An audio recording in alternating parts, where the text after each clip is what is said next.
Hello, here we are going to study charging and discharging process of a capacitor. For this, we will first see the simplest RS circuit with which we can charge as well as discharge the capacitor.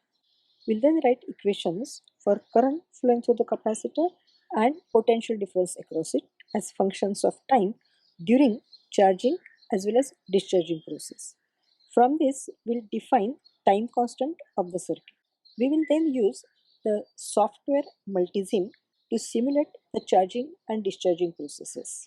Having plotted the graphs with the simulation for current and potential difference across the capacitor, we will measure time constant of the circuit.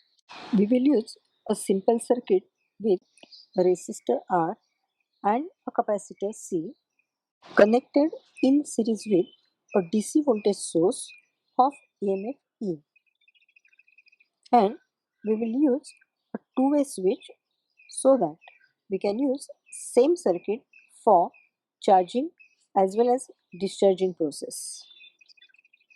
Keeping the switch connected to point G, it can be made sure that there is no charge stored on the capacitor before the charging process starts. When we want to start with the charging process, we'll shift this key from G to A. At time t equal to 0 of the charging process, that is when the key has been shifted from G to A. Charge stored on the capacitor plates will be equal to 0, which we denote as Q0, as potential difference across the capacitor plates will be equal to the charge stored on them divided by the capacitance. We will find that potential difference across capacitor plates at t equal to 0 also will be equal to 0. As soon as the key is shifted from point G to point A, current will start flowing in the circuit in a direction shown over here. At t equal to 0, the potential difference across the capacitor plates is equal to 0.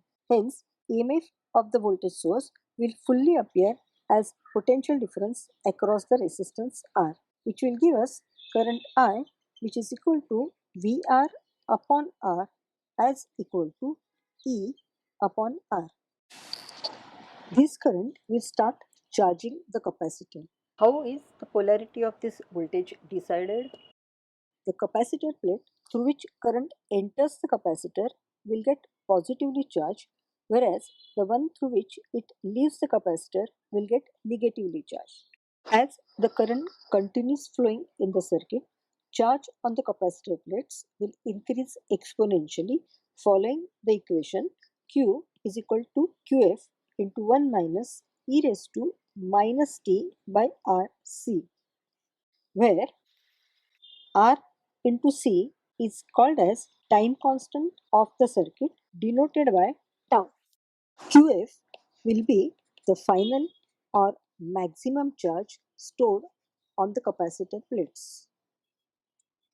As potential difference across the capacitor is directly proportional to the charge stored on its plates, Vc will also change exponentially with time following the equation Vc as a function of time equal to Vf into 1 minus e raised to minus t upon Rc, where Vf is the final or maximum voltage that will appear across the capacitor plates.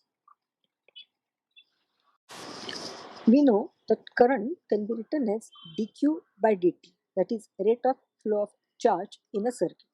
In our circuit, charge on the capacitor is changing with time following the equation Q equal to Qf into 1 minus e raised to minus t by Rc. Hence, we will find that current flowing through the capacitor will follow the equation It equal to Qf upon Rc into e raised to minus t by Rc. This equation shows that at t equal to 0, current should be equal to Qf upon Rc. In our circuit, we have seen that when we just start the charging process with no charge stored on the capacitor plates, current at t equal to 0 is equal to E upon R. Current at t equal to 0 in the circuit will be equal to QF upon RC, and that is also equal to E upon R. So, what will be the final or maximum charge that will get stored on our capacitor? The final charge which will be stored on the capacitor will be equal to E into C, and hence the final or maximum potential difference across the capacitor, which will be QF upon C, will be equal to the EMF of the voltage source used in the circuit, that is E. From the time we have shifted the key from G to A, current will start flowing through the capacitor and it will start charging the capacitor. The charge on the capacitor will go on increasing exponentially, and final value of the charge will be then equal to E into C, as we have just noticed. When the charge has reached the value of E into C, the potential difference across the capacitor would be equal to E. Now, when Vc becomes equal to E, potential difference across R will be equal to 0, as it has EMF E of the voltage source at one end, and the potential difference across the capacitor plates is also equal to E, and hence current in the circuit will become 0.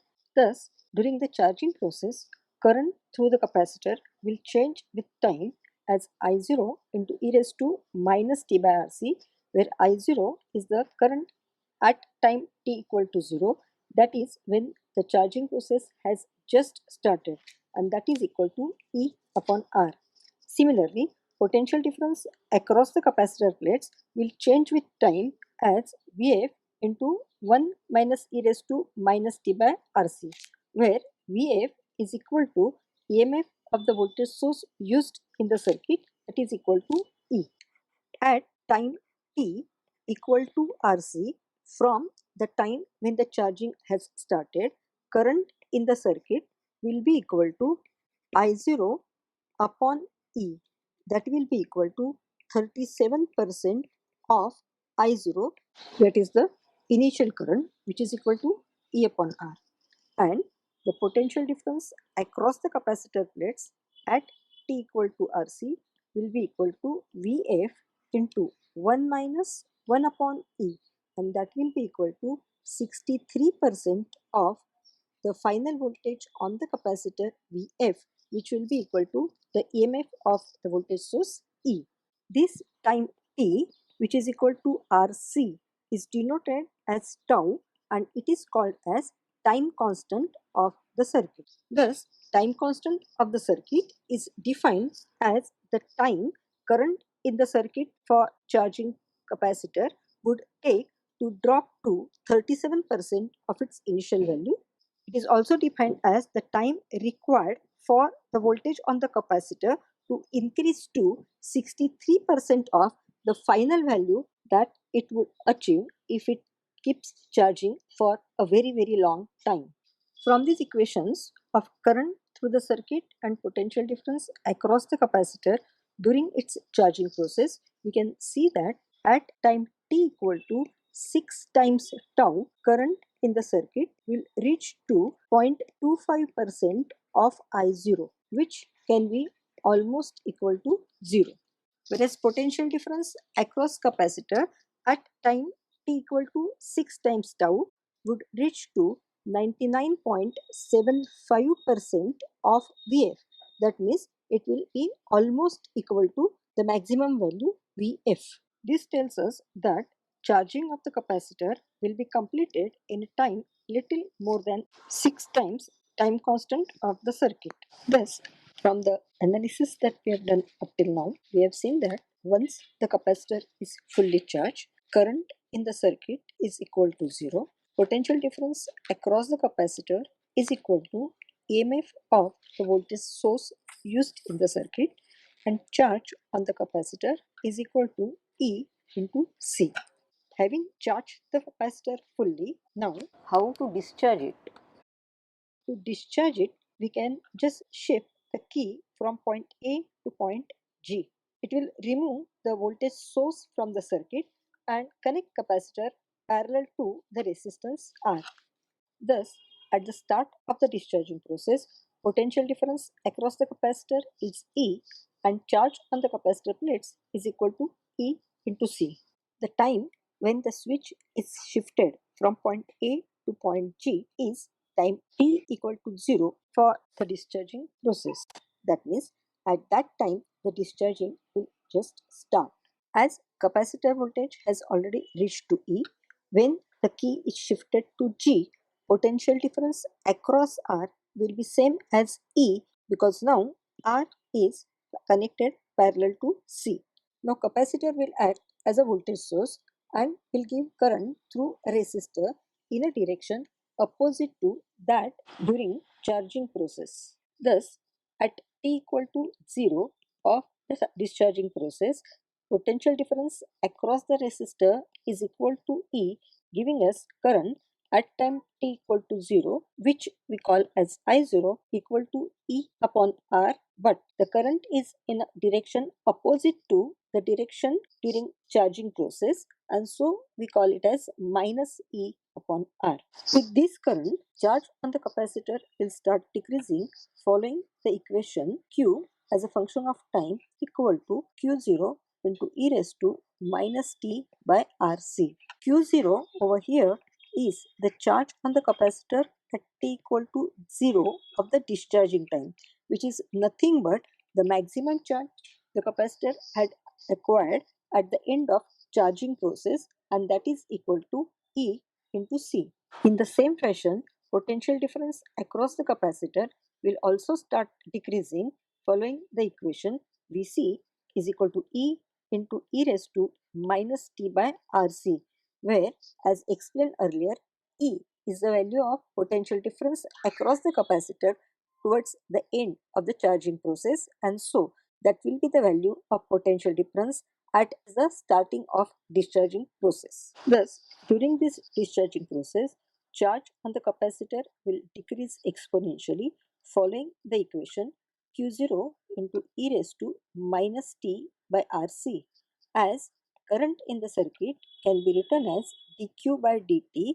We can get equation for current as function of time equal to minus q0 by Rc into e raised to minus t by Rc. Hence, at t equal to 0, the current I will be equal to I0, that will be equal to minus q0 upon Rc. As q0 is equal to E into C, that implies I0 will be equal to minus E upon R. What does this negative sign indicate? The negative sign over here shows that the direction of current is now opposite to the current during charging process. So, during discharging process, current in the circuit will decrease following the equation minus E upon R into e raised to minus t by RC. The current will start with magnitude of E by R, but it is in the opposite direction, and this magnitude will start decreasing towards 0 with respect to time. Potential difference across the capacitor will also decrease following the equation Vc equal to E into e raised to minus t upon Rc. Thus, at time t equal to 1 time constant, that means once the discharging has started, current in the circuit will drop to a value that is 37% of the initial current I0, and voltage across the capacitor in 1 time constant will also drop to 37% of the initial value, that is E. In a time equal to 6 time constants, current will almost become 0, and potential difference across capacitor will also become almost equal to 0 in 6 time constant. We can say that in a time little more than 6 times time constant, the discharging process will be completed. Let us now construct the circuit for capacitor charging and discharging using the software Multisim. Here we have the board on which we can construct our circuit. Let us select one resistance, one capacitor, one DC voltage source and a two-way key. Now we'll place them in a manner that will make it easier to construct the circuit. We will now connect a series circuit of this resistance, capacitor and the DC voltage source, and we'll connect the two-way key to DC voltage source at one end and ground to the other end. So at this particular point, that is negative of the voltage source, which is also connected to one of the plates of the capacitor, will connect a ground terminal so that the key will have one point connected to ground. We'll keep the EMF of the voltage source to 5 volts. We'll change the resistance R to 100 ohms and we'll select the capacitor value to be 50 microfarad. With this, we have selected time constant of our circuit as 5 milliseconds. This tells us that our capacitor will take little more than 30 milliseconds to charge or discharge completely. We are going to shift this key from ground position to the power supply position for the charging of the capacitor, and we'll keep it here till the capacitor is fully charged, and will then shift it back to the ground position for the discharging process of the capacitor. To read the current in the circuit, we'll connect a current meter in series with resistance R, and to measure potential difference across the capacitor plates, we'll connect voltmeter to the upper plate of the capacitor where the lower plate is connected to ground. Let us start the simulation by selecting the interactive mode. Once the simulation has started, we can see the reading shown on the voltmeter to decide whether the capacitor is fully charged or it is fully discharged. Here, after starting the simulation, reading on the voltmeter is 5 picovolts, which tells us that the capacitor is fully discharged. Now, we'll shift the key to the power supply position. The capacitor voltage has reached 5 volts, that means the capacitor is fully charged. We can now shift the key to the ground position to discharge the capacitor. So the capacitor voltage has now reached to 5 picovolts, that is almost 0 volts, that means the capacitor is fully discharged. Let us repeat this charging and discharging for time just enough for the capacitor to charge fully and then to discharge fully. So let us start the simulation once again.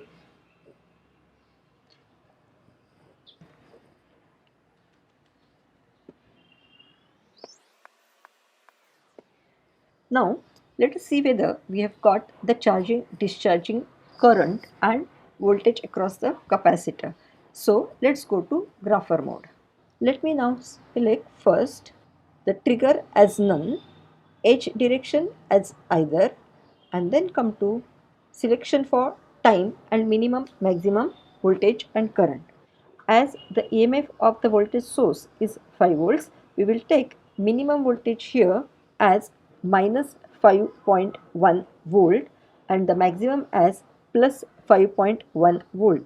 We have resistance in the circuit of 100 ohms with EMF of the voltage source as 5 volts. Hence, we will select current as minus 52 milliampere as the minimum value and plus 52 milliampere as the maximum value. To see the proper charging and discharging, we want to observe only one or maximum 2 cycles. We will observe only one cycle of charging and discharging. So let us select starting time as 3 seconds and end time as 3.5 seconds. As the charging is starting here beyond 3.2, we can select the minimum time as 3.2 seconds. From these particular graphs, we can see that voltage on the capacitor is always positive. It goes from 0 to plus 5 and then during discharging it goes from plus 5 to 0. Whereas current in the circuit, that is current passing through the capacitor, is positive when capacitor is about to charge and it decreases to 0, and when capacitor starts discharging, current becomes negative. That means it changes its direction, and then it reduces to 0 as the capacitor gets completely discharged. We can measure time constant of the circuit observing the change in voltage across the capacitor during charging as well as discharging process, as well as observing the change in current through the circuit during the charging and discharging process of the capacitor. To measure the time accurately, we will expand this curve. For that, let us first look at the change in potential difference across the capacitor when it is being charged. So, let us change minimum voltage as minus zero point 0.1 volt to maximum as 5.1 volt, and minimum time will select as 3.2 seconds and maximum time will take as 3.25 seconds. Particular voltage curve. Now we can shift the cursor and read the voltage at various points. As we need more accuracy in the measurement of time, we can further reduce the time range over which we are observing this charging curve. And so we can start with minimum time as 3.22 and the maximum time we can take as 3.235. We know that the maximum potential on the capacitor had reached to 5 volts. That means in one time constant, the potential difference across the capacitor plates should reach from 0 to 3.15 volts. Shifting the cursor along the curve for the voltage across capacitor will bring it to a point where we see the reading as 3.15 volts. We are very close to 3.15. The actual reading over here is 3.1514 volt. Here the time displayed is 3.23 seconds, starting with a 0 volt at the time of 3.2254 seconds. Difference in these two will give us the time constant of this circuit, which comes out to be 4.9 milliseconds. How to verify whether this is correct for our circuit? Time constant is calculated as product of R and C selected in the circuit. The values we have selected are R equal to 100 ohms and C equal to 50 microfarad, and hence we expect the time constant to be 5 milliseconds. We can also find time constant from the curve that we have got for the change in current with respect to time when capacitor is being charged. Bringing the cursor on the current, we can see that maximum current value is 49.95 milliampere. This current would drop down to 37% of the maximum value, which will be equal to 18.48 milliampere in one time constant. The time where it starts decreasing is 3.2254 seconds. Here we have got the current as 18.45 milliampere. If we go little beyond, it goes to 18.56. So let's come to 18.449 milliampere and consider this as the 37% of I0. The time at which the current has reached this value is 3.2303 seconds. Hence, the difference in the time is 4.9 milliseconds, which is close to again the time constant that we have selected with the values of R and C in our circuit. Time constant can also be obtained from the curves for voltage and current during the discharging time of the capacitor, for which we can change the range of time over which we want to observe the curves. So we'll take minimum time as 3.34 seconds and maximum time as 3.36 seconds. Here we are getting the decrease in voltage during discharging of the capacitor and the change in current from negative value of E by R towards 0. Using the same method as earlier, we can again find time constant from these two curves. To complete the cycle of charging and discharging of the capacitor, here we have used two-way switch and we were shifting it from ground to power supply position and back to ground position. If we don't want to use a two-way switch, then in place of this DC voltage source, we can use a clock voltage source. Using the clock voltage source, let us see how we can get the graphs for current in the circuit and potential difference across the capacitor during charging as well as discharging process. What should be the frequency of this voltage signal? We know that the time constant of the circuit is 5 milliseconds. That means the capacitor will take little more than 30 milliseconds to charge completely as well as to discharge completely. So, to see both the charging and discharging happening fully, we will have to select frequency of this clock cycle having periodic time little more than 70 milliseconds. So, let us take this frequency as 10 Hertz. This will give us periodic time of 100 milliseconds. That means for 50 milliseconds the voltage will be plus 5 volts, and for remaining 50 milliseconds of the same cycle it will be at 0 volts. So the capacitor gets 50 milliseconds to charge and then 50 milliseconds to discharge.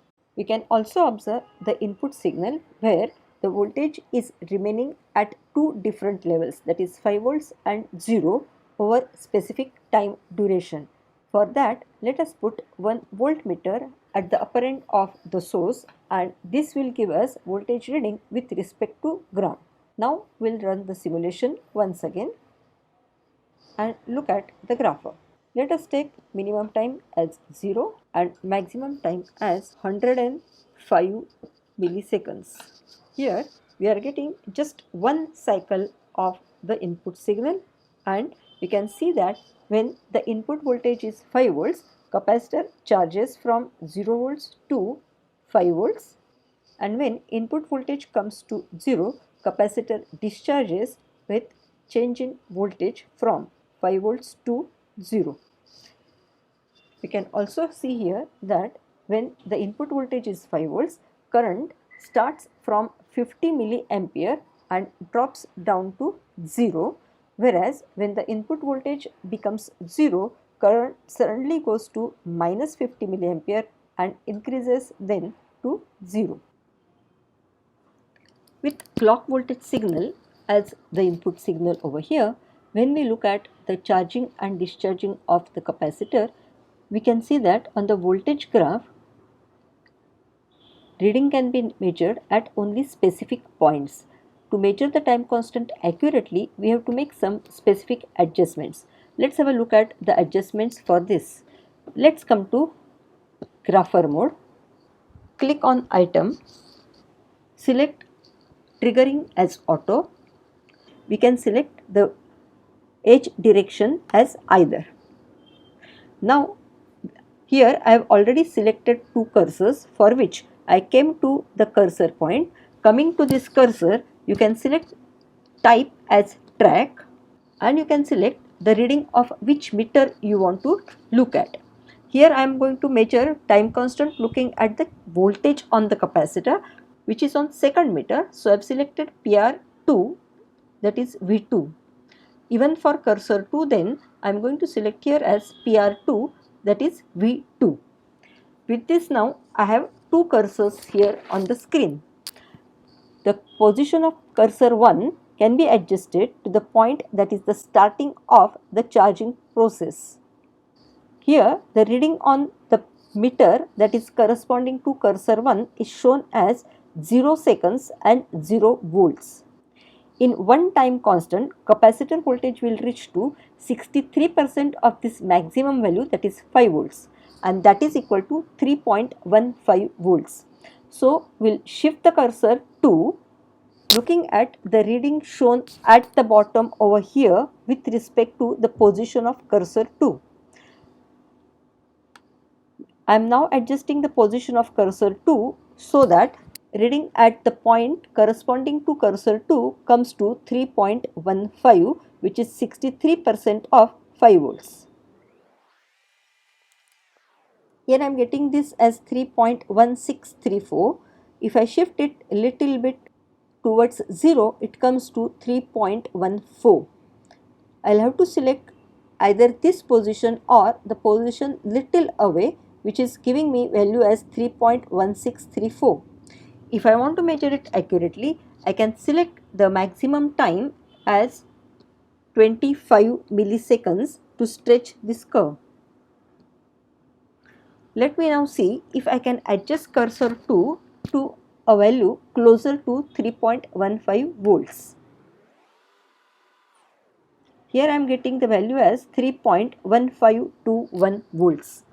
Now, with respect to cursor 1, cursor 2 has a time delay of shown here as delta x, that is 5.0781 milliseconds. The difference in x parameter corresponding to cursor 1 and cursor 2 is equal to the time required for the voltage to reach from 0 to 3.15, that is 63% of the maximum value, and so this delta x is directly the time constant of our circuit. Theoretically, the time constant of our circuit is 100 ohms into 50 microfarad, that is equal to 5 milliseconds, and what is shown here as delta x is 5.0781 milliseconds, which is very close to the theoretical time constant.